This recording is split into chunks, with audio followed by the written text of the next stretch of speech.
experts to share their insights from the Syrian water sector and to explore the most urgent and practical actions needed to respond to this crisis. I hope you find today's discussion both meaningful and insightful. Thank you so much for joining us. I'll now hand it over to Meg, who will be moderating today's webinar. Thank you, Chris and Melissa. I'm Meg John, a partnership specialist at Onewater and today's moderator. So it's a true pleasure to welcome you all to this session, and we're really honored to be joined by an amazing panel of experts whose work is sitting at the intersection of water issues, research, peace building, human rights, and humanitarian action. So it is my honor to introduce, we have with us today George Abdalla, who's Deputy Water and Habitat Coordinator for the ICRC in Syria. He brings over 18 years of field experience. He specializes in designing and delivering sustainable infrastructure in conflict-affected environments. And George also leads efforts to integrate climate resilience into humanitarian engineering, ensuring essential services are restored and adapted to future risks. Next, we have Dr. Hiba Mohammad, a researcher specializing in sustainable water resources management in the Tigris-Euphrates Basin. And with her academic background and her leadership in youth and regional cooperation initiatives, such as the Blue Peace Fellowship and her coordination of the Mediterranean Youth Task Force under the FAO. We're also pleased to welcome Simav Hesen, a journalist and human rights advocate based in Syria. As the communication and advocacy manager at Syrians for Truth and Justice, Simav applies a critical lens to environmental and gender issues in journalism, bringing forward voices that are often marginalized in mainstream narratives. And finally, we are joined by Wim Zwijnenburg. I hope I'm pronouncing your last name correctly, who leads the Environment, Peace, and Security Project at PAX. And since 2009, he has pioneered the use of open source intelligence and satellite data to assess environmental damage in conflict zones, contributing significantly to international policy development through his advocacy in UN forums. And his work has been recognized with prestigious awards from UNEP and the Environmental Law Institute, among others. So today I want us to just dive in, and I'm really excited to open up this conversation.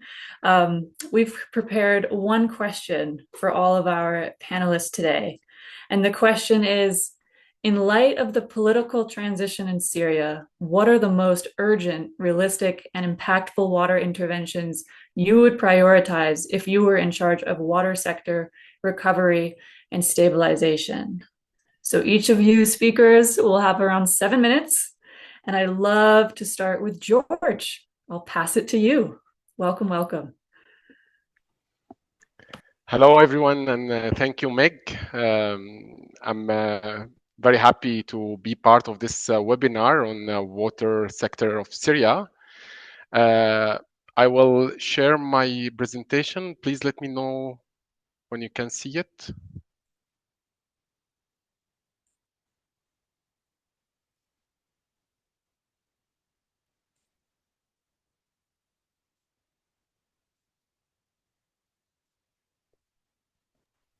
Not yet. Meg? Okay. Yeah, I'm not seeing it yet, George.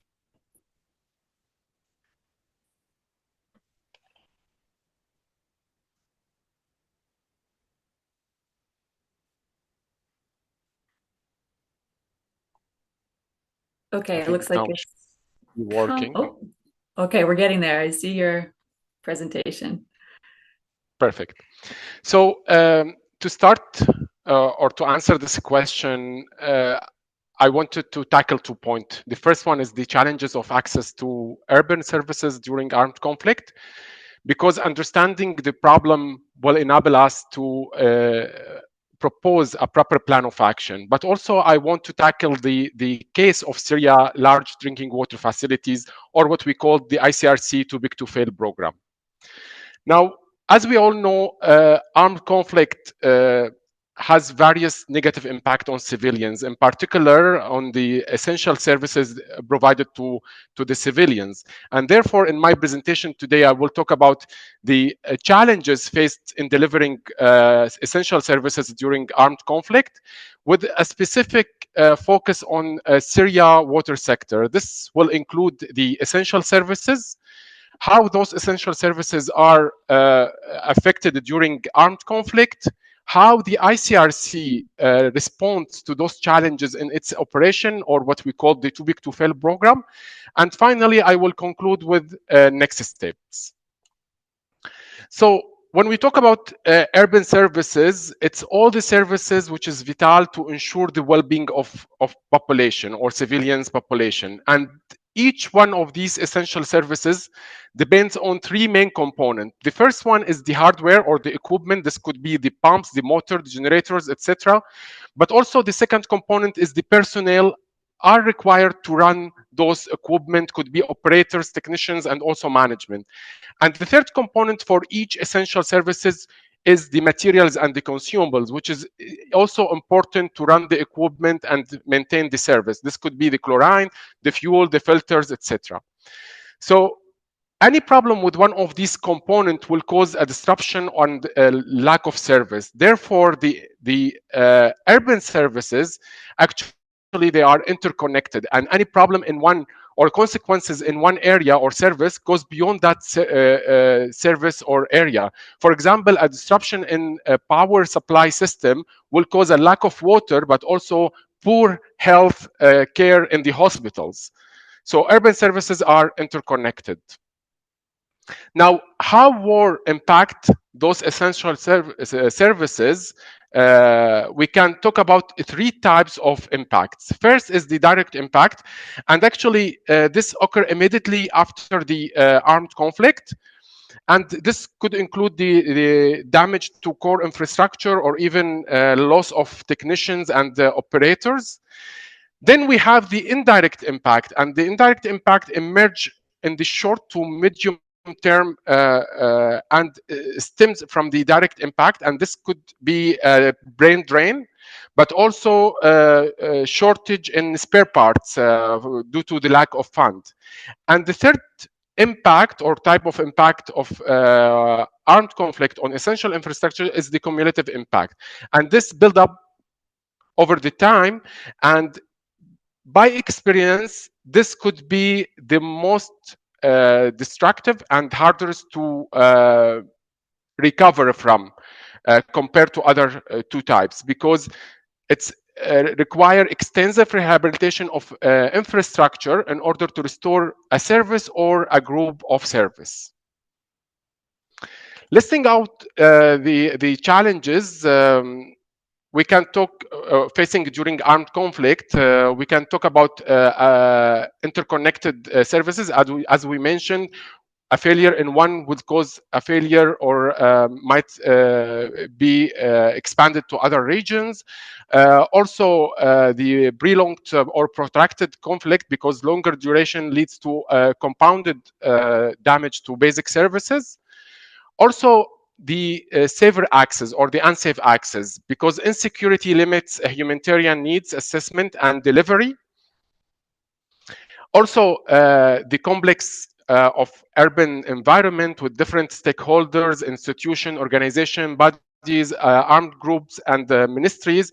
And here it's highlight the importance of working in partnership with the local service provider, whether it's the General Authorities for Water Resources or Ministry of Water Resources, and of course the national society, in our case is the Syrian Arab Red Crescent, that we are partnering with them on all our activities related to water and habitat. Now, also we have the sustainable response, because I mean, whenever we design emergency response, we need to consider the long-term civilian needs. Also, we have the legal and ethical constraint and violation of international humanitarian law, in particular when it comes to the use of weapons.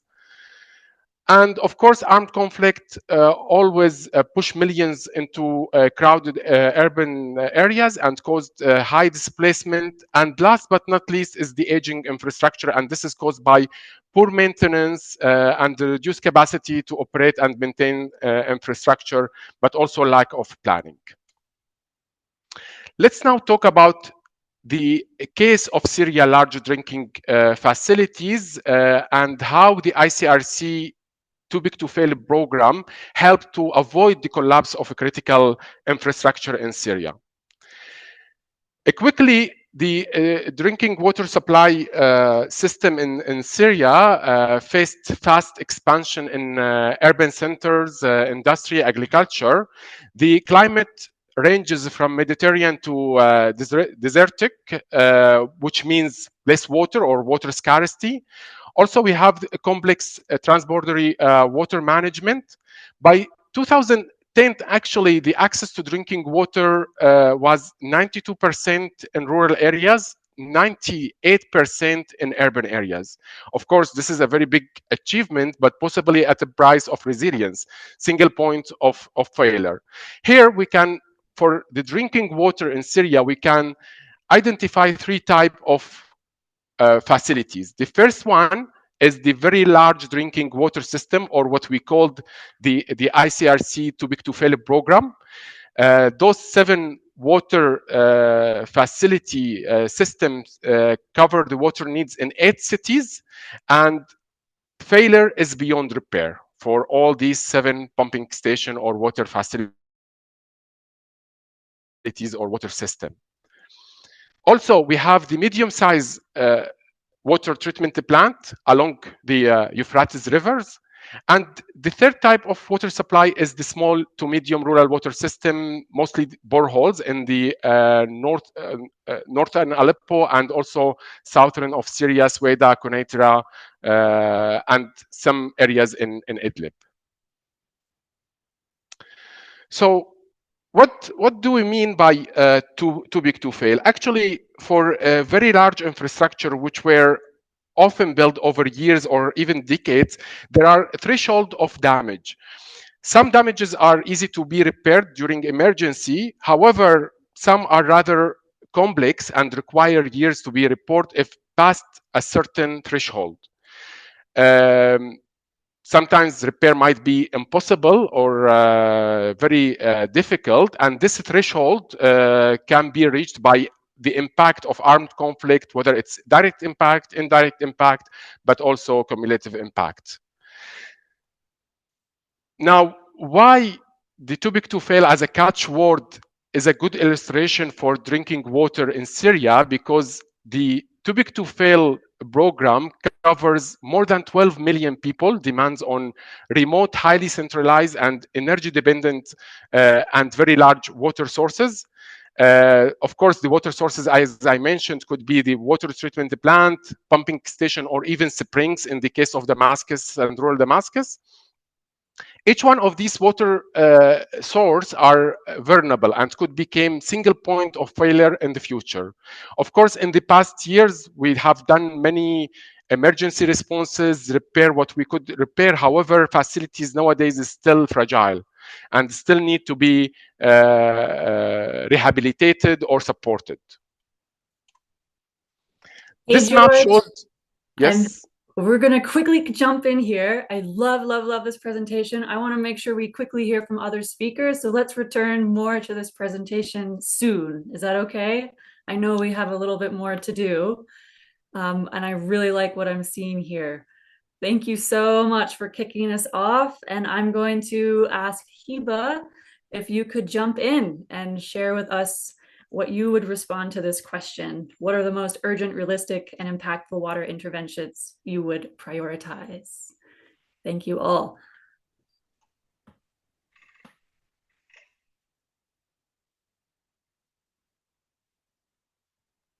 Hiba, I think we just need to hear you unmuted, and then okay, sorry for that. If you can share my presentation from your side. Okay, thank you very much. Thank you everyone for being here. Good afternoon, and thank you for the opportunity to speak today. Next, please. So in light of the Syria's political transition, water is not just a basic need, it's a cornerstone of recovery, reconciliation, and peace. And today, Syria has a rare window, a fragile one, but critical opportunity to rebuild not just the systems, but also the trust. Next one. And if I were in charge of the water sector recovery and stabilization, I would focus on few urgent interventions, from emergency restoration, infrastructure rehabilitation, to inclusive access, institutional reform, and regional cooperation. Each of these priorities is interconnected. Next one. But I will focus today on two main issues: groundwater and drought resilience as a peace building and recovery imperative. Next. And I would like to draw your attention to what I believe is one of the most critical but overlooked threats in the Syrian water crisis, which is groundwater depletion. Next one. Nearly half of Syria's irrigation now depends on groundwater. Farmers see it as more reliable than surface water, especially after years of war, damaged canals, and unpredictable river flows. But this reliance has come at a heavy price. In places like Al-Hasaka, Aleppo, and Al-Raqqa, the number of wells has exploded. Together, these three regions are responsible for nearly 70% of the country's total groundwater extraction. Al-Hasaka alone, for example, accounts for over 300,000 private wells. Next.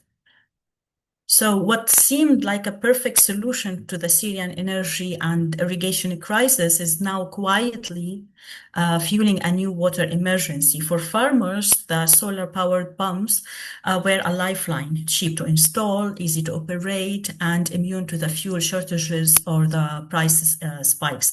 But the solution comes with its own downside. Because solar panels provide free energy, there is now no built-in limit to how much or how often the water is pumped. Therefore, farmers are pumping water 24/7, which is accelerating the depletion of already stressed aquifers. Next. And the overpumping is degrading not just the quantity, but also the quality of the groundwater. So as salts and pollutants accumulated due to limited natural recharge. Areas like Jabal al-Hus, Al-Hasaka, and Deir ez-Zor show dangerously high salinity and sulfate levels, making water unsafe for both drinking and agricultural purposes. Next. So what can be done in this regard? We urgently need to shift in how groundwater is managed, especially in the northeast regions. That means we have to treat groundwater as a strategic reserve and not as an open tap. We need to enforce well licensing and usage monitoring, promoting modern irrigation, land leveling, and treated wastewater reuse, and invest in artificial aquifer recharge. Next. And when we think of the Syrian crisis, we often think of it as, or in terms of conflict, displacement, and political instability. But before the war, there was another force quietly shaping the country's future, which is drought. Next. And the increasing recurrence of the agricultural stress threatens not just the crop yields and the food security, but also the very social and economic stability. Areas like Al-Hasaka, Al-Raqqa, and Deir ez-Zor, which are critical for the cereal production, are facing relentless drought pressure. However, I'm not here to talk about the climate projections or the science behind the drought trends. I'm here to talk about the policy. Next. And here is the real problem. Syria has no national drought mitigation plan. There are systems, yes, And there were early efforts in response to the drought episode that occurred in Syria between 1999 and 2001. FAO collaborated with the previous Syrian government to create an efficient early warning system for a drought in the Syrian rangeland. And the objectives were to train the national staff and the Syrian Ministry of Agriculture and Agrarian Reform on the data collection, data analysis, interpretation, implementation, as well as to strengthen the institutional capacity in drought early warning systems. So bulletins were published, indicators were developed, but these tools were not sustained or scaled up. Next. So today, still, Syria lacks a centralized body to coordinate the drought management, a national strategy with defined risk thresholds, clear roles and coordination between different ministries and different authorities, and an effective early warning and response systems. Next. So most importantly, the approach is still reactive. Relief dominates. Drought is often treated as a short-term crisis rather than a recurring long-term threat. This reactive mindset means responses are emergency-driven and faint once the rains return, with no clear distinction between the drought and non-drought periods. And at the household level, the drought is often viewed as uncontrollable natural hazard, reinforcing their dependency on governmental aid and weakening their social resilience. Meanwhile, the state responses tend to overlook the scientific, administrative, and political perspective, resulting in fragmented and unsustainable management. Next. So once the rain returns, the drought is often shelved until the next crisis, but the next drought will come. So we need a national drought strategy, one with clear roles, early warning systems that integrate climate and social data, vulnerability mapping that protect the smallholder farmers and herders, because the drought isn't just about the rainfall, it's also about who is most vulnerable and why. And we also need to empower the local communities in planning and adaptation. They know the land, they know the risks, so they must be part of the solution. And finally, we need to reframe a drought not as just a humanitarian crisis, but as a development, stability, and security issue. So in closing, let me say this. Drought is no longer a surprise, it's a certainty. And the question is not if Syria will face another drought, but how Syria is prepared or will be prepared when it does. And by this, I'd like to thank you all, and I'm looking forward for your questions. Thank you so much, Hiba. I'd like to pass it on to Simav. If you'd care to jump in. Thank you so much for having me. It's an honor to be with you and join you from Syria. So I'd like to start with, if we're going to talk about Syria's water crisis, let's just start with the truth. Water has been turned into a weapon, and people are paying the price. And the end of the war or the change of the political authorities doesn't mean that the crisis has come to an end.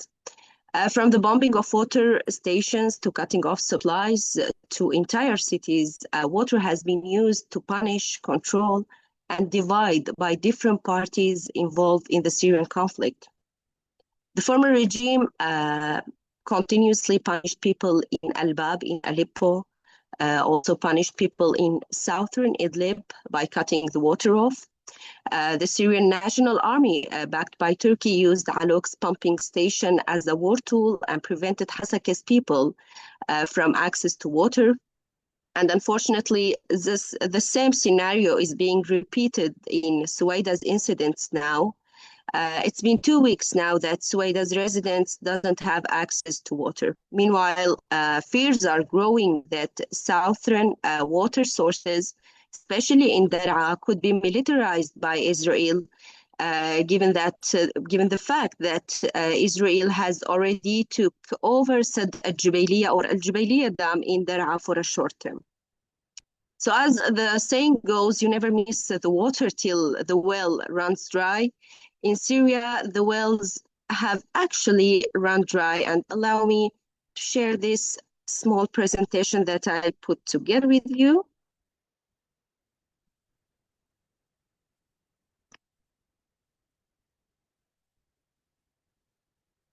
Okay, you can see my screen now. Okay, so as I mentioned, the wells have literally gone dry, as Hiba mentioned too. Now, with political transition underway, we have a small window to turn the tide. And answering to your question, Meg, if I were in charge of recovery, I would focus on 5 urgent steps, and I will try to be as brief as I can. So starting with protecting water from war and stopping the weaponization.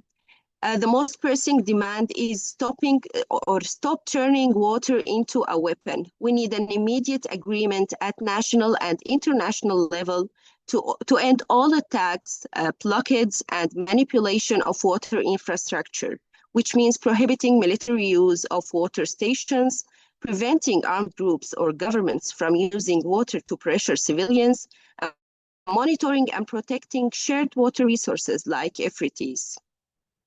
As Syria knows, when the river dries up, the fish blame each other. So we are not luxurious enough to wait and see and blame on the destruction.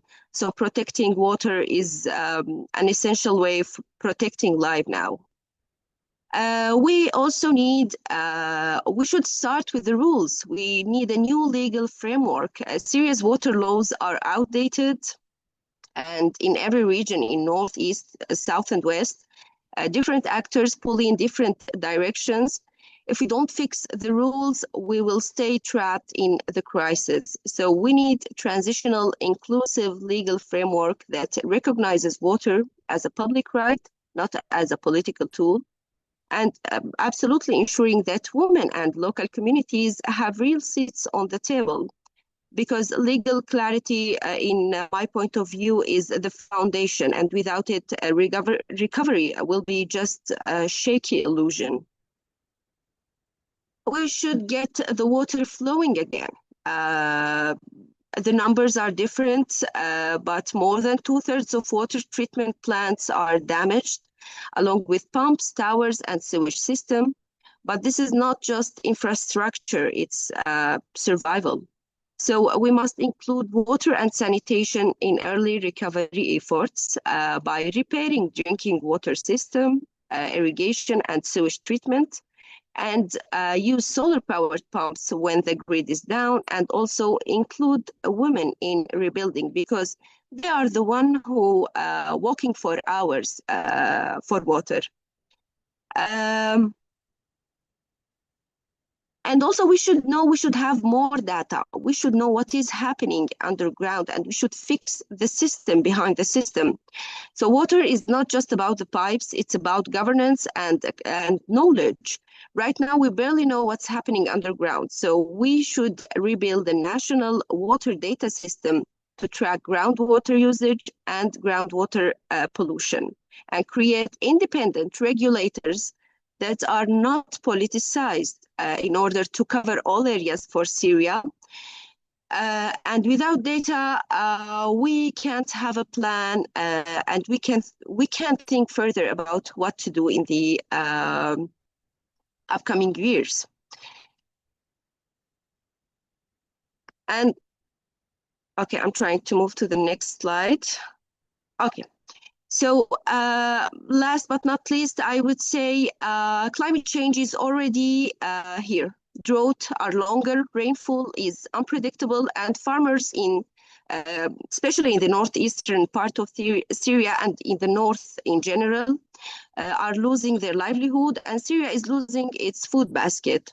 So recovery must be climate smart and community driven. support resilient agriculture and efficient irrigation, and promote wastewater reuse and rainwater harvesting. And also, I think it's one of the most essential things that my colleagues also mentioned, empowering local water cooperatives, because when people manage water themselves, they protect it better. And true water security comes from cooperation, not from donors or ministries. So to sum it up, if I had 6 priorities, they would be stopping the weaponization, building a new legal framework, repair water access fast, rebuild governance, and prepare for climate, and also trust communities to lead. Thank you so much. Thank you. Thank you. I'm really excited for us to do more in-depth questions very soon. But last but not least, Wim, would you be willing to share your thoughts? Meg, you are muted. Yes, thank you very much, and thanks for the opportunity to speak. Let me share my screen for the presentation. Give me 1 second. And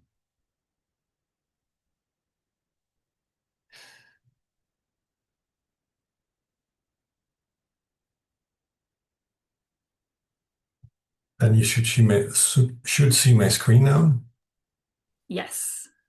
Excellent. Now I'm going to the presentation, and I hope it's not going to presentation mode, which it does. Let me see. Okay, this should work. Thanks, everyone. My name is Wim Zwijnenburg. I work for PAX. We're a Dutch peace organization, and we've been working on the impacts of the war in Syria on the environment and people, among other things. Also monitoring the sieges and doing other types of work in supporting Syrian organizations during the Assad regime oppression and the war. My focus in particular in Syria from the environment, peace and security angle has been on many environmental issues. Today I'll talk a little bit about water and how that has been impacting livelihoods and ecosystems, and also with current outlooks on climate change, and how to address this, which is the aim of this webinar to discuss. So quickly, just for setting the stage a little bit, we talked a bit, we already heard from other organizations presenting on what the impacts were. Mainly direct impacts from targeting. We've seen that a lot, bombing of water infrastructure, but also reverberating impacts on water resources because of intense water use and pollution of industries. We've seen the issues around climate change is worsening issues around access to water, land degradation, and agriculture. And in the end, I'll come back to more like what are future outlooks, what we can discuss later, and what can be done about this in the new stage that the country is now entering. In particular, in the beginning of the war, there was a lot of direct targeting water infrastructure until very recently in Idlib. Here's an example where in Idlib, where Russia bombed a water station, but we've seen it with water filtration stations in Aleppo, bombed by Russia and the Syrian regime as well. We've seen cutting off of water, access to water, as mentioned, from the Aluk water station. And there have been other smaller incidences that are causing disruption of access to clean water, both for daily use, but also for agricultural purposes. There are also the sort of cascading impacts of water governance. Prior to 2011, there was already significant water pollution from disruption of clean or the overuse of groundwater, the dumping of sewage water, etc. But now, in the current situation, in the last 14 years, and currently still an issue, we still see how the particular around IDP camps and how disruption of access to water resulting in more exposure to polluted water sources. This has an impact on people, but also on ecosystems. Particularly the huge footprint of IDP camps and trying to gain access over water pumps for farmers. And as mentioned earlier, also the increase of use of solar panels that is posing significant issues, particularly in not only in the northeast, but also in Aleppo and Idlib. In 2023, we released this report on, we looked particularly at the Orontes or Asi River. There's been a lot of discussion, and it's already done by our colleagues from Syrians for Truth and Justice on the Euphrates River, but also, and in this report, they helped as well with their research looking at the Orontes River, which is a major source in western Syria for access to water. We looked at damage to the infrastructure, IDP camps pressure, as I mentioned, wastewater dumping because of a lack of infrastructure, industrial pollution, and increasing impacts on groundwater, but also the impacts on agricultural decline. So here's one example. We use data from He, a researcher from Oregon State University, who looked at the decline of agricultural land and abandonment, both from the conflict, but also due to growing pressure on water resources.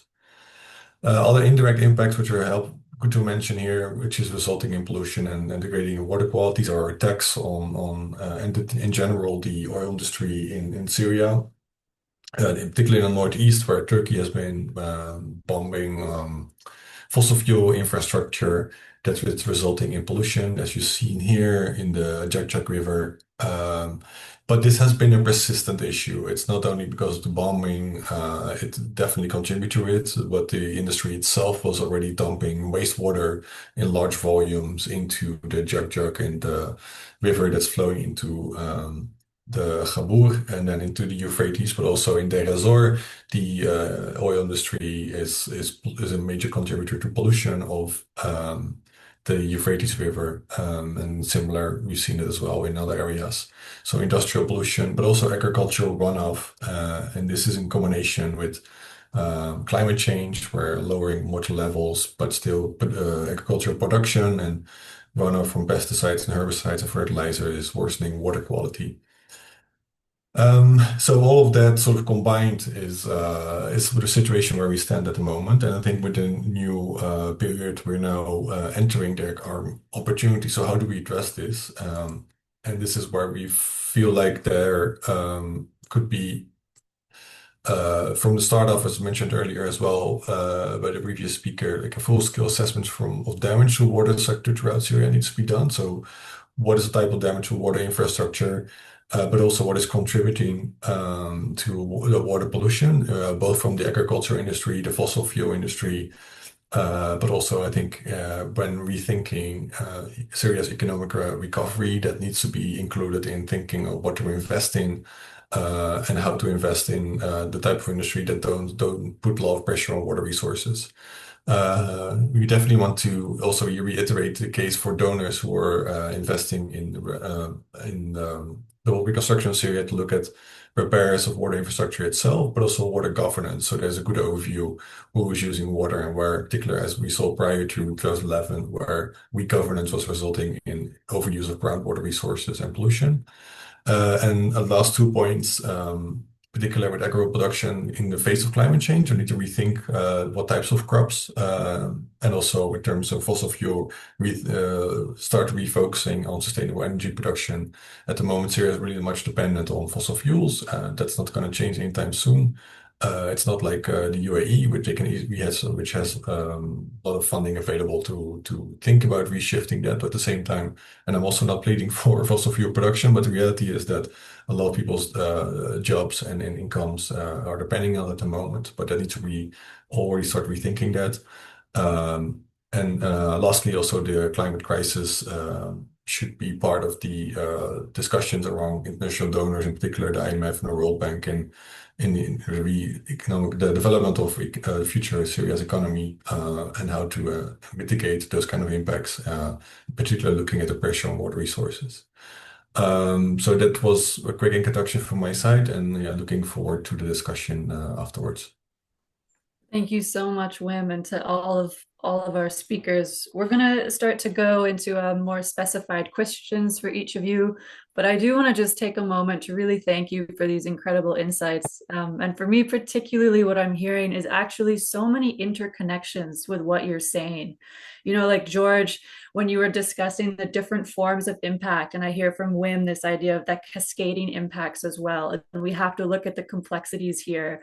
And Hiba, you're looking at that groundwater drought. We have to make that plan. Simav, you're mentioning we need that new legal framework. So there's a lot of really powerful synergies that I'm hearing from all of you, and I think are really spot on. And so without further ado, Simav, I've got my first question for you.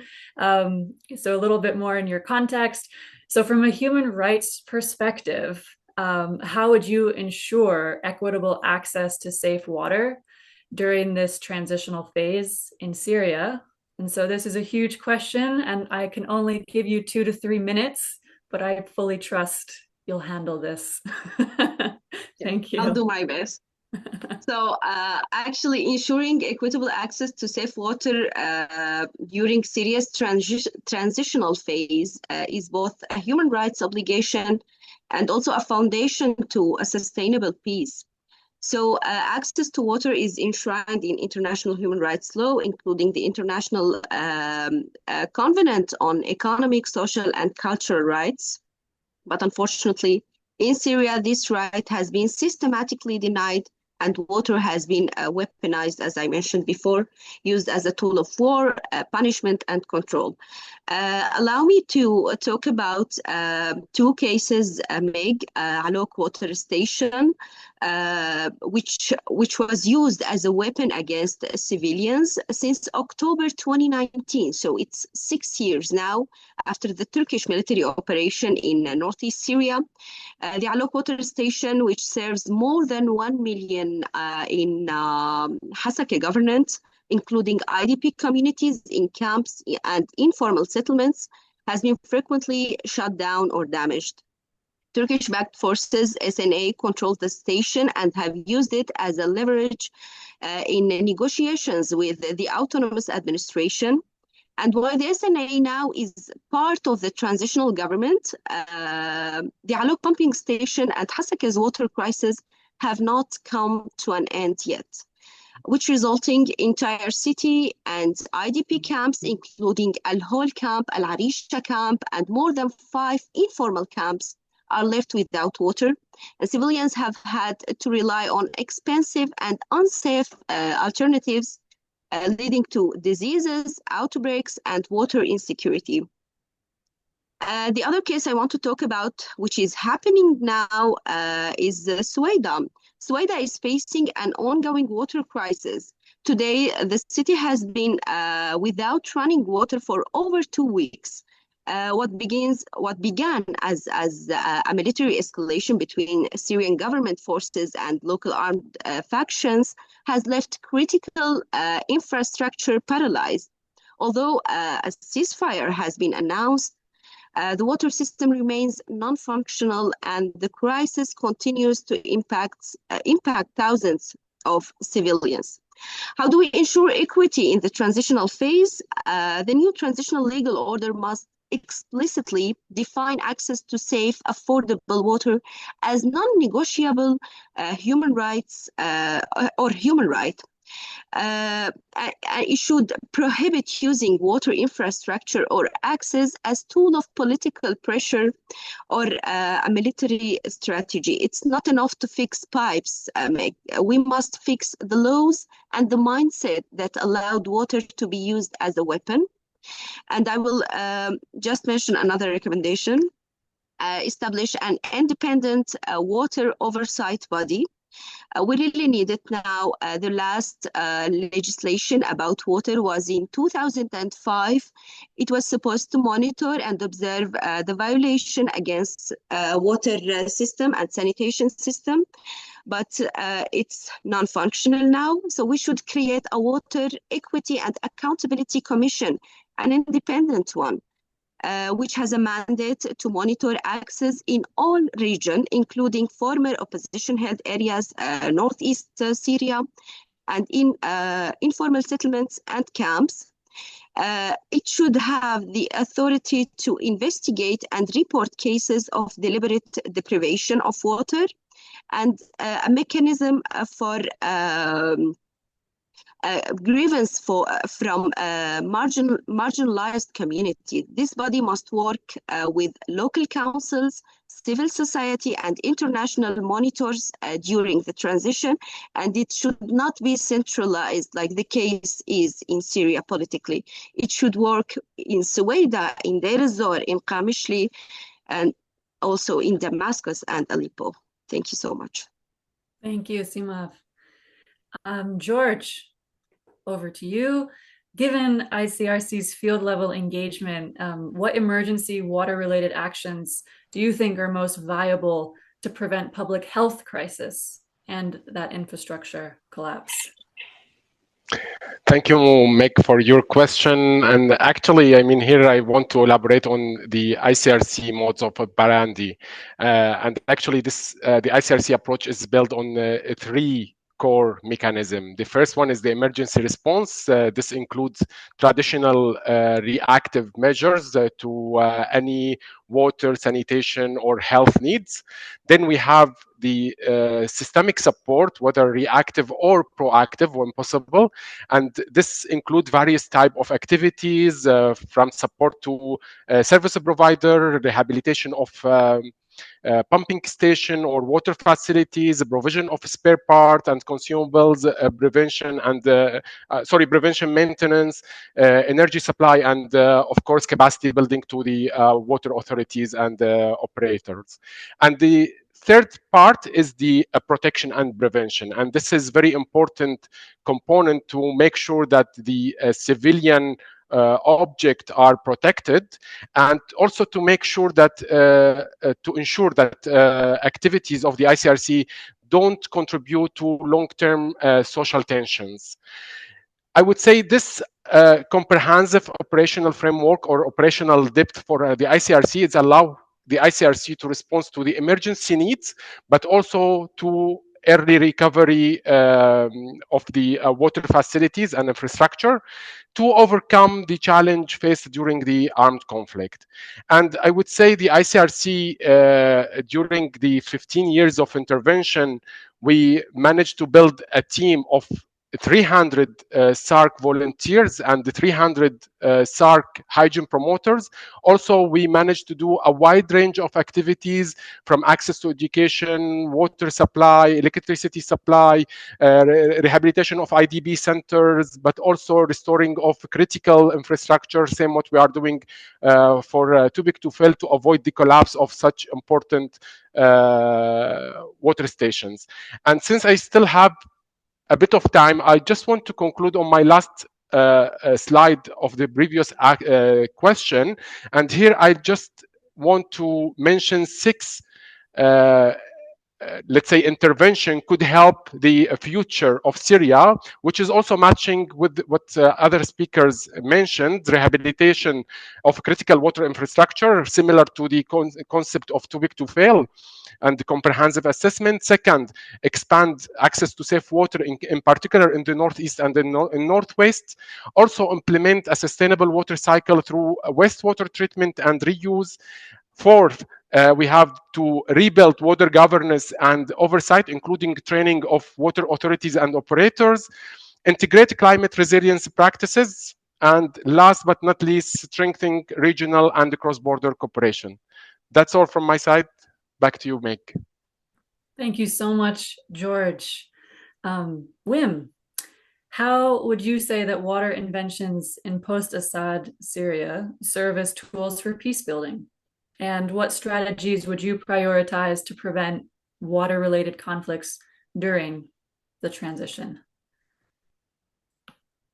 I think it goes back also to, first of all, getting a good sense of where particular water impacts are happening, what is driving them. I think that's why also referring to what other speakers said on keeping strong monitoring tools. I think it's also important to gain media attention, to put pressure on all actors in current conflicts, particularly in the south at the moment, about their responsibility and accountability for their military actions.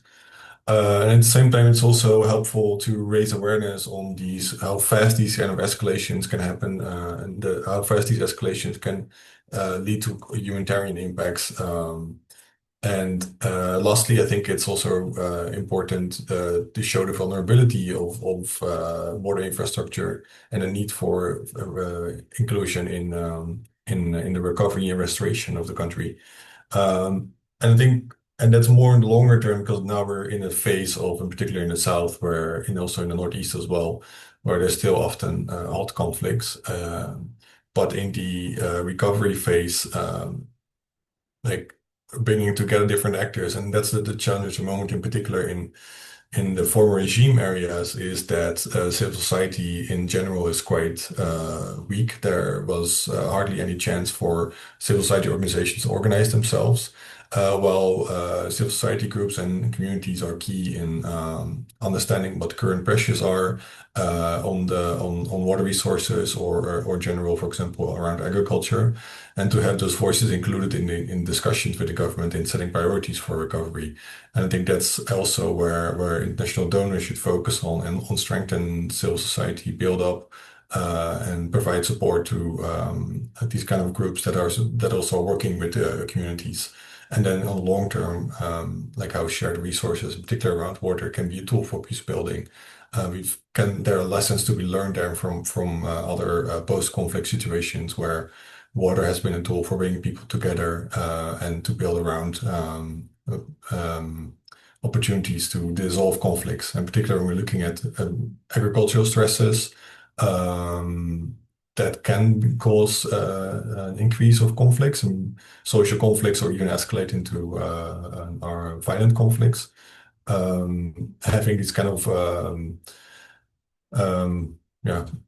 the word slips me, early warning system, where communities and civil society organizations are often sort of the canary in the coal mine to see when things are rapidly escalating or not. So that's why the strengthened civil society groups are needed as a prevention tool for these kind of conflicts over water resources.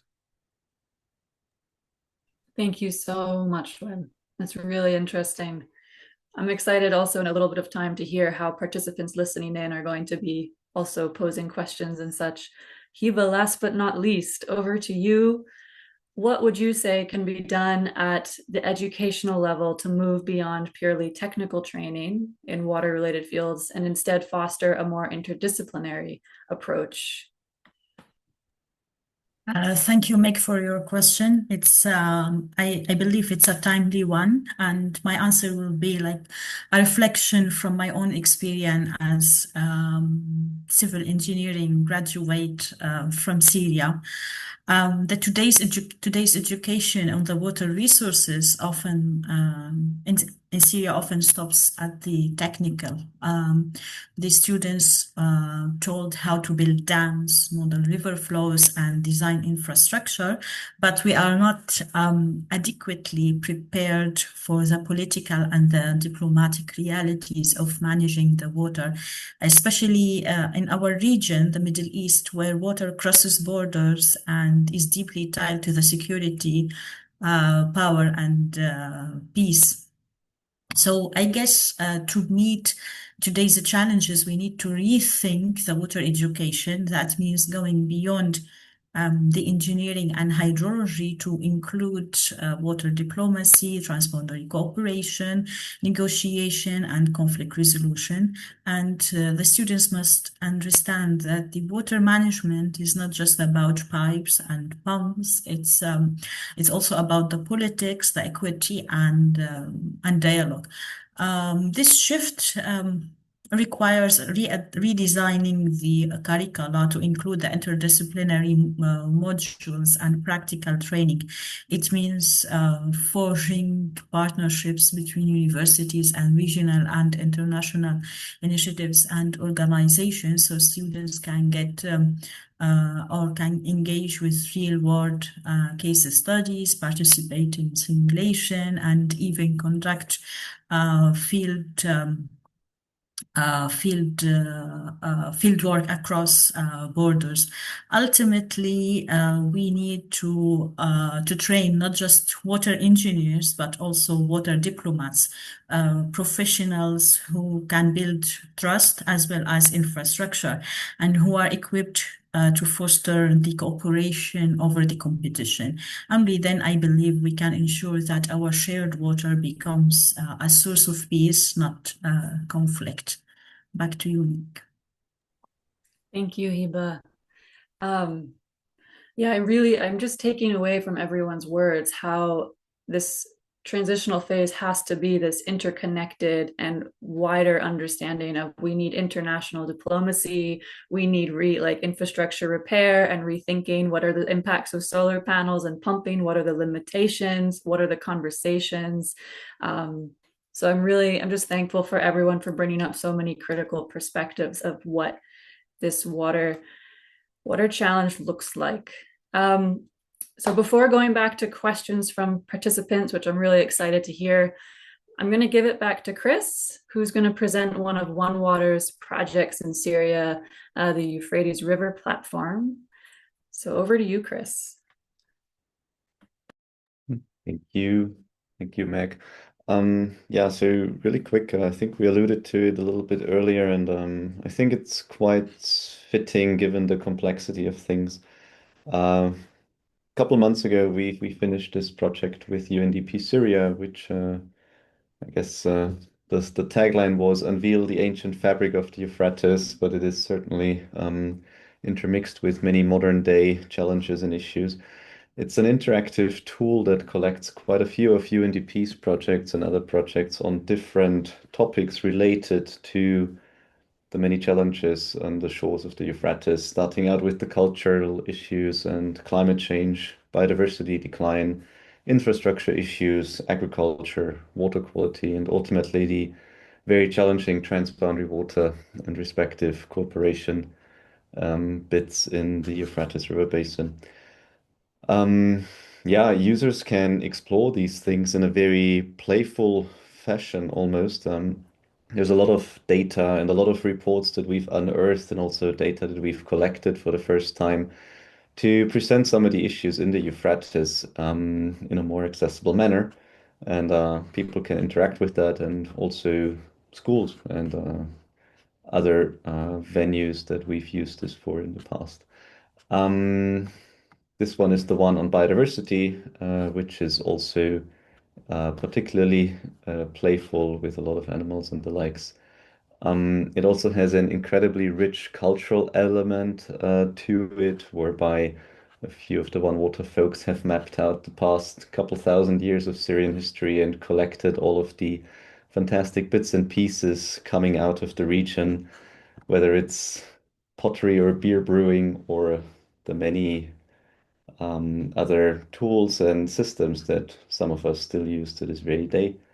So incredibly rich, but also set against the contrast of the many challenges that the region faces nowadays, which we've also just heard now from some of the experts. One of the things, and I think that maybe alludes also to some of the questions in the chat, is the transboundary, or generally the water situation and the respective repercussions on everyone, including agriculture. Personally, I really like this example here, which is a before and after time lapse from 2010 to 2020 with the irrigated area around Lake Hassad. And one can see the massive, or Lake Euphrates, can see the massive change in the irrigated area over those 10 years. And that's a mix of conflict, drought, and groundwater or general water scarcity. And yeah, that is the platform. There's also I believe, first more or less comprehensive data set on dams in Syria on it, which we mapped out. And also talk about some of the respective issues and topics around those. In case there's questions to this, happy to answer these, and I'm already handing it back now, just with a note that then at the bottom of these stories, there are quite a few links to ongoing projects from UNDP Syria primarily that address some of the issues that the platform talks about. Thank you. Thank you so much, Chris. Going over to some of our participant questions now. We have one question to kick it off, which is asking speakers to name one hotspot that needs to be addressed now to avoid catastrophic state beyond repair. So what are real hotspots that you think need critical attention today? Would any of our panelists like to jump in and expand slightly?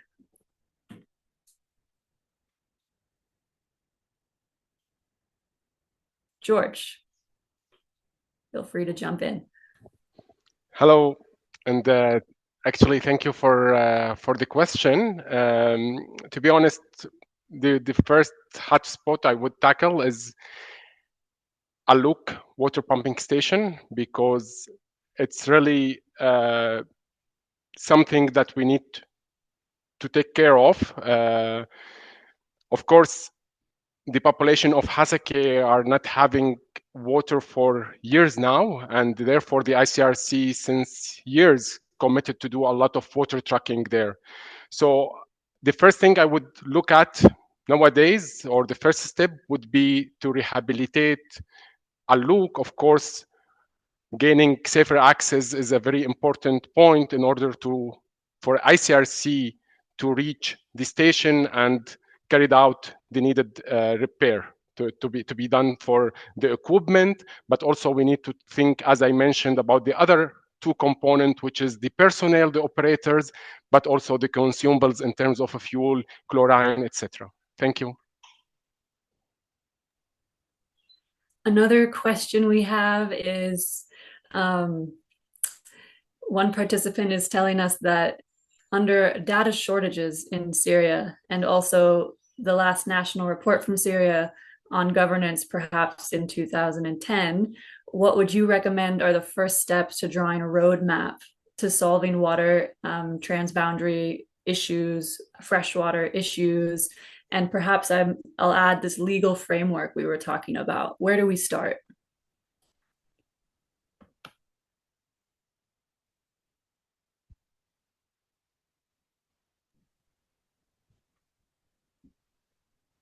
I think if I can respond to that, I think the challenge is, of course, now having a stable governance. There won't be a lot of support in reconstruction if there is no trust from the international community that the current government is able to keep stability that is necessary for investments because of risk of mismanagement or misuse or weak governance that lead to resulting in the not that the funding is not spent well. So I think that's the first critical issue would be create a stable governance and stable situation that allows for international aid to flow in, and also for more, if you're talking about the billions and billions that are needed, then you are depending on like international monetary organizations to provide that kind of funding, but also for more practical, for organizations, for businesses to come back to Syria and to invest in it, the stability is needed. So I think that's the key priority at the moment. So that's why, I think that would be at the moment for us a key recommendation to work on that.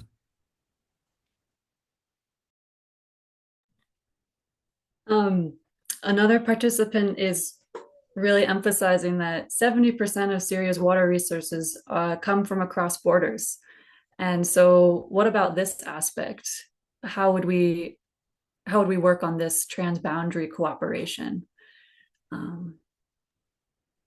So if I may jump in here, I believe that this question is quite critical, and 70% of the water resources comes in Syria comes from outside its borders, which means that Syria cannot secure its water or the water future alone, and neither can its neighbors.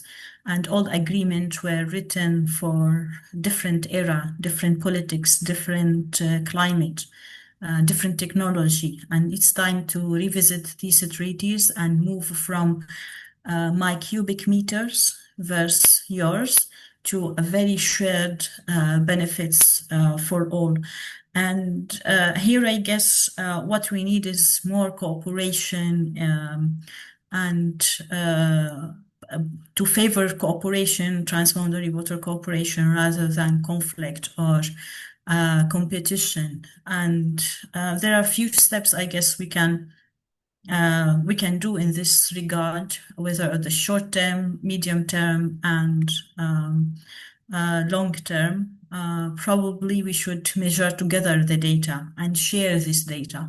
The data is not on the problem of data, not its availability, but it's also sharing it. We need to rebuild and link the river gauges, the groundwater monitors, water quality labs, and publish these data in real time through specific platforms. For example, the platform that Chris has presented could be an example for that. We need to guarantee humanitarian flows. We need to agree on minimum summer releases, so towns downstream do not run dry. And we should keep this separate from high politics. Water for hospitals and households is non-negotiable.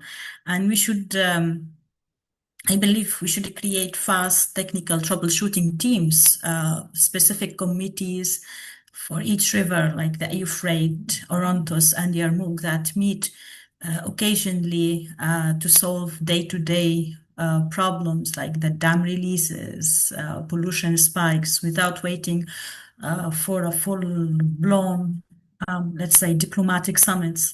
We should plan together for a drought and floods. We still have no, let's say, regional drought model for the Euphrates, for example, or for the Orontes, or for the Yarmouk River. We need to share climatic forecast and trigger points when the flow drops below like a certain threshold, when the cuts are specific numbers, so we don't act under the shock, and the surprise doesn't become a crisis. Additionally, we should create a basket of benefit. We should share the gain, not just the water. We should co-invest in projects that help both sides on the border.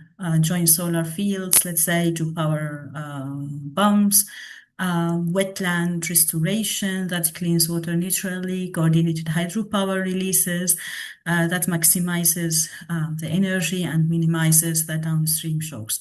And I believe we should start acting now at the regional level for the different transboundary rivers, rather than waiting for the crisis to hit, and we should involve many stakeholders, not only stay at the diplomatic level. Let's say we should include the academia, different regional initiatives that work on transboundary water rivers. We should include NGOs and local communities because they know best the situation on the ground. In short, we should favor water diplomacy than water competition. Back to you, Meg. Thank you, Hiba. Another question I'm seeing in the chat here or in the Q&A is, over the last few years, there have been dramatic developments in non-intrusive ground and airborne geophysical methods for mapping aquifers, as well as groundwater contamination. These methods are highly cost-effective in comparison to drilling. California in the US, Morocco, Denmark, Canada are now using these methods for regional and countrywide aquifer mapping. And our participant would like to ask, are there organizations working in Syria considering the use of such methods? Do any of our panelists know about this?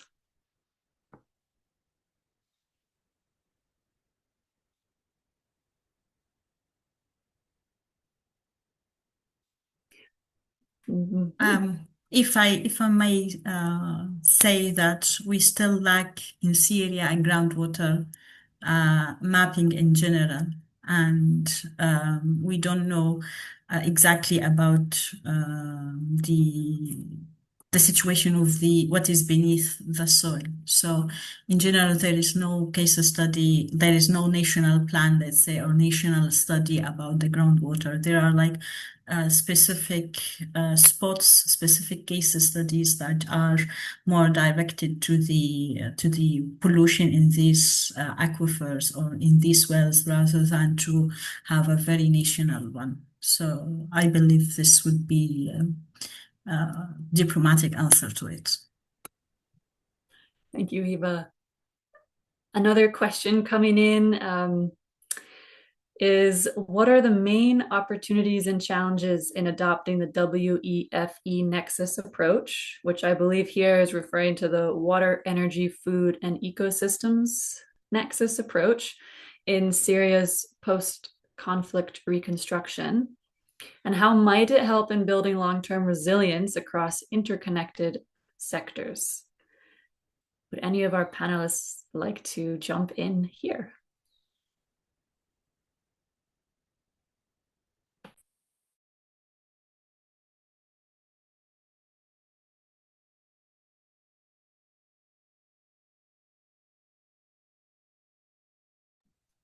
We can let I'm that sorry, one. I'm not familiar with that approach. Sorry. Go for it, Wim. Go for it. Oh no, I was saying I'm not familiar with the approach, so Okay. I can't say much about it. I'm All sorry. right. No worries. It can be a food for thought question. Sorry to cut you here. So if for the Wi-Fi Nexus, we already have seen like examples of it, the integration of solar power and the irrigation or groundwater extraction. So there are still, let's say, glimpse of it. But for a national wide, let's say, policy or a plan, let's say, master plan that depends on water, where we are still lacking. Even previously, the integrated water resource management mechanisms that were already on set, they are still they are fragmented, overlapped responsibility, and unclear roles for different authorities. So the previous water management plans were like not efficient so far, but the Wi-Fi Nexus could provide a very good approach in which that water doesn't act in isolation or silos, because it affects other sectors as it is affected by other sectors. So if we don't have water, agricultural systems cannot work. But at the same time, some like kind of agricultural practices could cause water pollution, and vice versa. If we don't have efficient water in the dams, we don't have hydroelectric power, but also these hydroelectric power stations will affect as well the water quality in the dams and so on. So having in mind the Wi-Fi Nexus approach would be very critical for the future in Syria. I believe the connecting the dots between the water authorities themselves and other authorities that have their impact on water and they are impacted by water is quite critical. Thank you, Hiba. Another question rolling in here is, what are some practical ways to better include women in management and decision-making processes, as Simav mentioned? What strengths already exist and what still needs to change to make this inclusion effective? I'm allowed to jump in, Meg. Absolutely. As I mentioned, women must be part of decision-making around water and recovery. And in Syria, women are already deeply involved in managing water on a daily basis, especially in areas that have water scarcity, in displacement camp and in frontline communities. They know the routes, the shortage, and the risks better than anyone. So the first strength we have is the lived experience or the lived expertise. Women are already acting as managers. They are not recognized as such in formal planning spaces. We also have active women-led organizations, especially in Northeast and Northwest Syria and in civil society, that have been leading on hygiene, water safety, and even local advocacy. But what need to be changed, what need to change in my point of view, we need to formally include women in water committees, local councils, and infrastructures, planning teams, not just as beneficiaries or token voices, but with real decision-making powers. Women need access to technical training, data, and budgets so they can participate on equal footing. And we need to shift the mindset within government or the transitional government, change the mindset among NGOs and communities to see women not just as caretakers, but as leaders. Thank you. Thank you, Simav. Another question coming in is, given Syria's current situation, should the country prioritize drinking water or agricultural irrigation when allocating water resources? I see George's hand is up, so perhaps you want to jump in here, George. Thank you, Meg, and thank you for the question. Actually, as I mentioned, essential services are interconnected. Of course, drinking water is more life-saving or life-threatening component. However, we still need to secure the livelihood, and therefore we need also to look at the agriculture. To do that, I would say an integrated approach where you can tackle a comprehensive assessment for the area, and then this comprehensive assessment can be done for the water supply, for the electricity supply, for the agriculture, etc., and then we respond based on the needs. In a country where 80% of the water goes to agriculture, I would say we need to have a better understanding and some of data collection on how we can have a better water management system. But of course, prioritizing water supply comes first compared to agriculture. But however, everything is interlinked to each other. Thank you. Back to you. Thank you, George. Hiba, this question is for you. Regarding FAO, to which extent can you help in developing databases on water resources in Syria? Okay, thank you for the question. Let me just clarify one thing. I'm not FAO official, although I served as the coordinator of the Mediterranean Youth Task Force, but it was a voluntary based position, let's say. So I'm not officially associated with FAO. But if I were by any means an FAO, or be able to speak as FAO, there are several things that could be done for such a database. For sure, FAO already manages Aquastat and MOPOR datasets. Those are two global platforms that track the hydrology, irrigation, and biomass with satellite data. So FAO can spin up the Syrian-focused workspace on these systems within, let's say, weeks or months to give kind of some information about the flow, the evapotranspiration, groundwater storage trends, even where field gauges are down.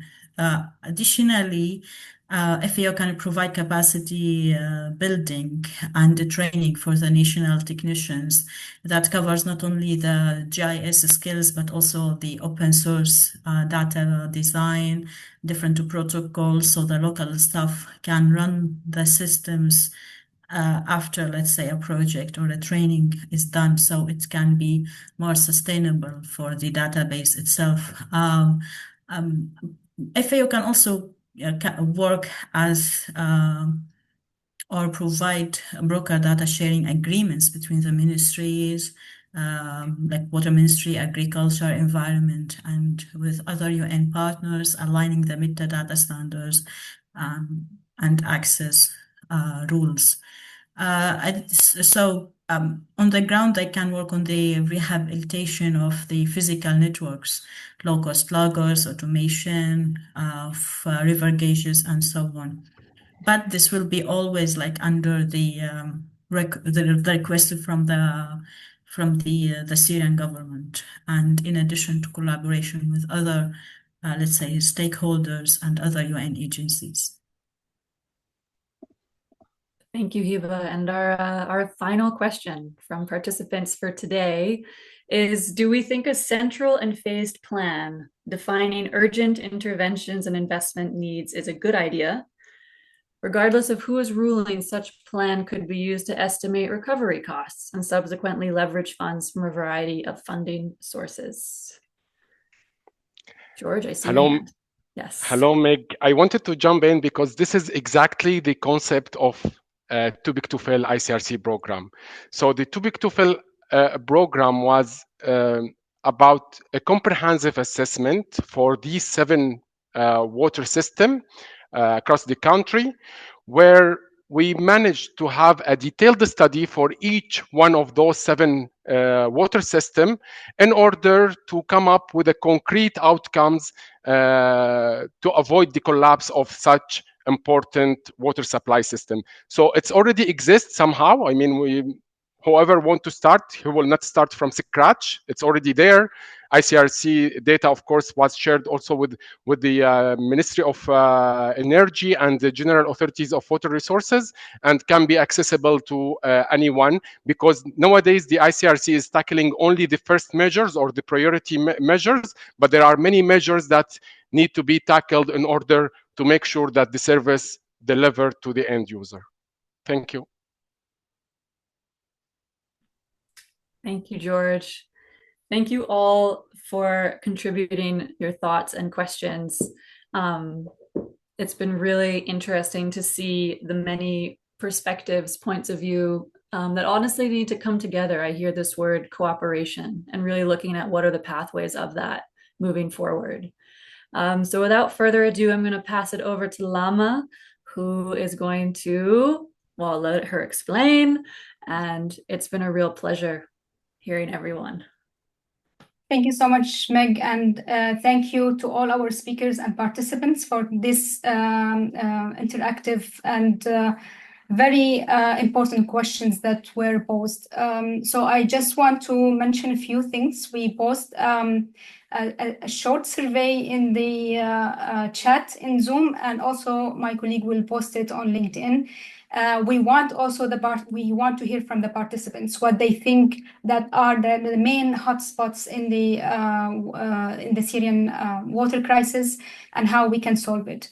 So we want to hear from you. Please answer the questions, and if you think that there is something that you want to address, or you have your own initiative of working on the water in Syria, please feel free to reach out to Onewater team. We would love to hear from you. I would also like to thank all the speakers again for joining us today.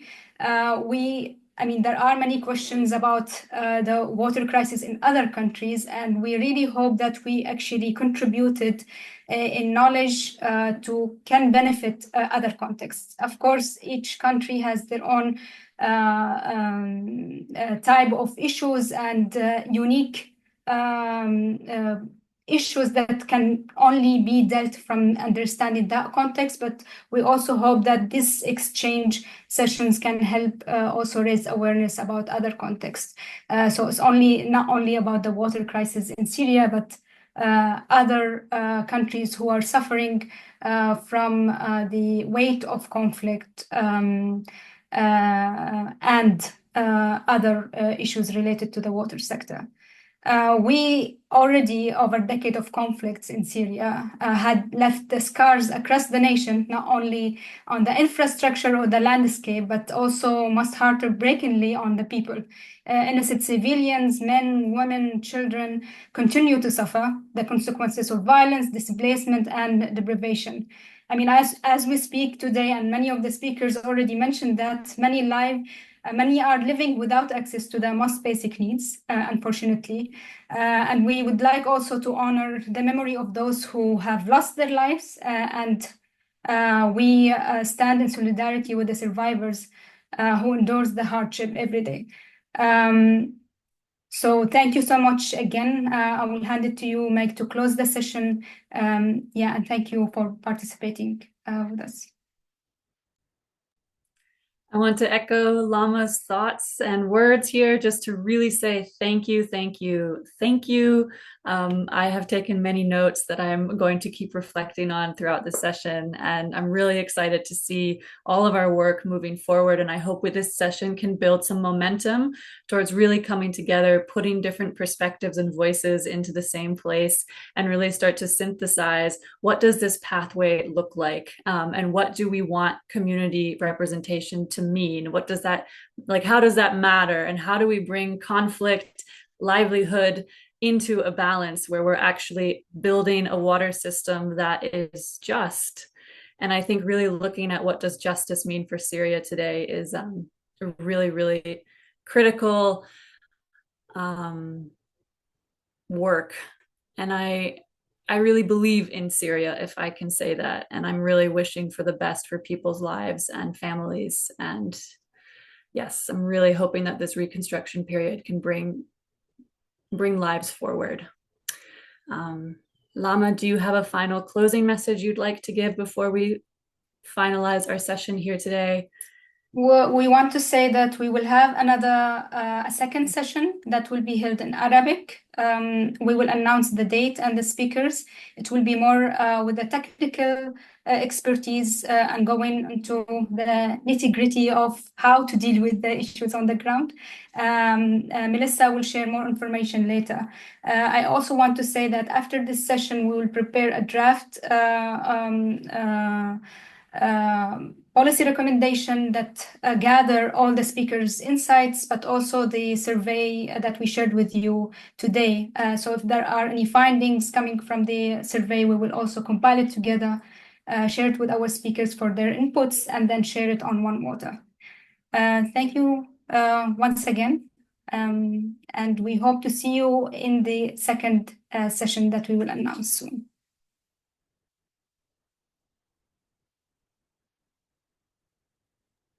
Thanks, everyone. Thank you. Take Thank care. you very much. Bye-bye. Thank you. All. Bye-bye. Take care. Thank you, everyone. Thank you.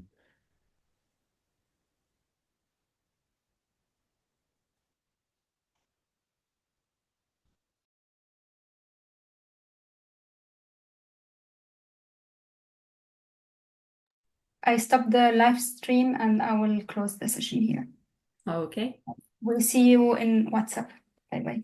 Bye-bye.